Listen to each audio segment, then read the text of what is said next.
حدیث مبارک کې راځي مضمون یې دا دی چې درې شیونه سپېره کیدی شي. منحوس ښځه سپېره کیدی شي، منحوسه ښځه، کور سپېره کور، سواری سپېره سواری، منحوسه که اس دی که ګاډی دی منحوس کیدی شي.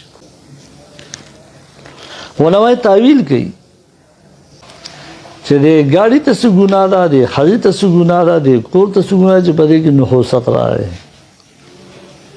چې نه هغه کور سپېره دی، د سپېره کړ چې دینداري پکې دي، ډمتوب ډمبازي شراب نوشي دا پکې.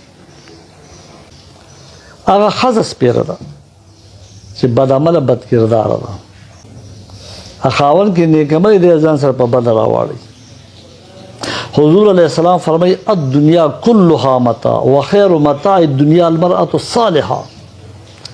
زندگی د تیرولو اسباب ډیر دي خو ښه سبب پکې نیک عمل صالحه ښځه ده چې بد خاوند هم د ځان سره په نیک عمل راوړي.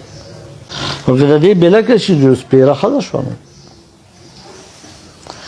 او هغه اس چې د فضولیاتو دپاره استعمالوي، هغه ګاډی چې د فضولیاتو دپاره استعمالوي او د نیک کار او نیک عمل دپاره نه استعمالوي، نو دا ورته چې دنیاداري شو. په دنیادارۍ کې بیا بېدیني شوه.